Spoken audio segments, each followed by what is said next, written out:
करोगे उसका फल नहीं है। आज की कथा को लिख कर रखना, शायद तुम्हारी जिंदगी संवर जाए। लिंग पुराण में 7 गलतियां बताई है व्यक्ति को बर्बाद होने की।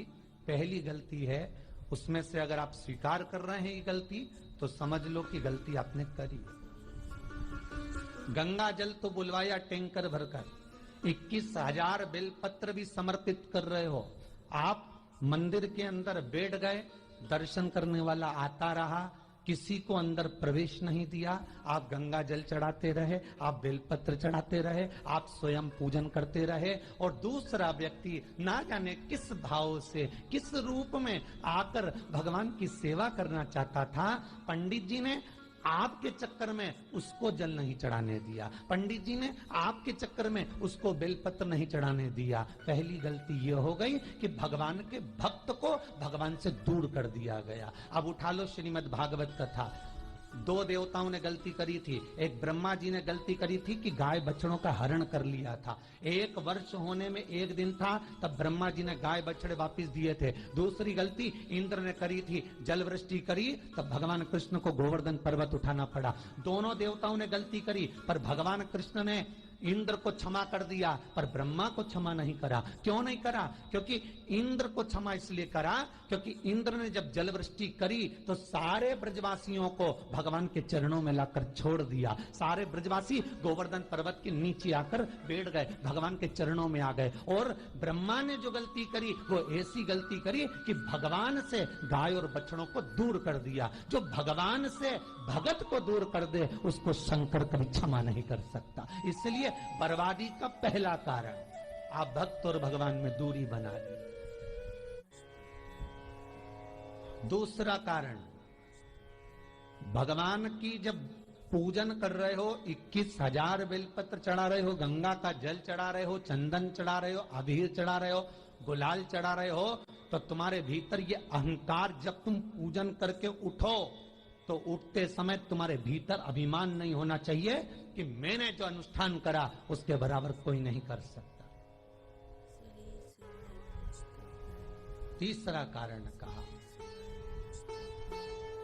कि भगवान की सेवा तो आप कर रहे हो, भगवान की चाकरी में तो आप लगे हो, भगवान की आराधना भी कर रहे हो, दिया भी लगा रहे हो, धूप बत्ती भी लगा रहे हो, स्नान भी करा रहे हो, पंचामृत स्नान भी करा रहे हो, सारी पूजन अर्चना सब तुम कर रहे हो।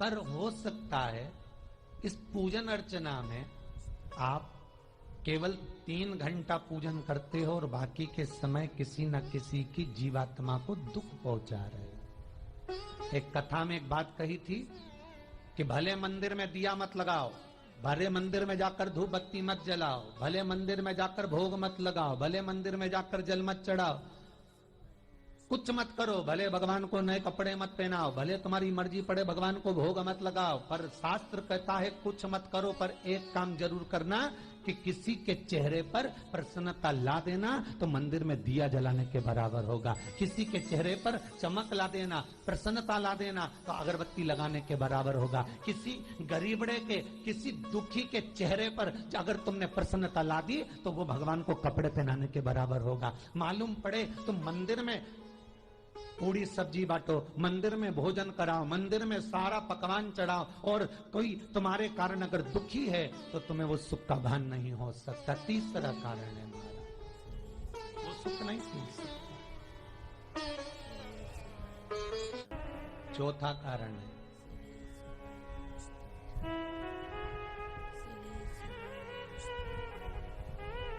महाराज,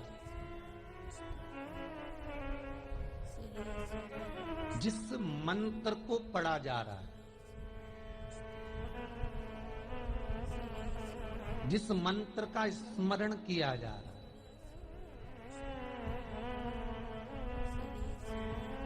जिस भगवान की माला को हम जप रहे हैं, हम पाठ कर रहे हैं, उसमें त्रुटि।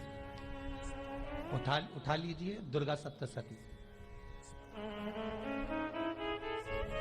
दुर्गा सप्तशती का हिंदी अनुवाद में एक थोड़ा सा दृष्टांत दिया है, आपको मालूम होगा।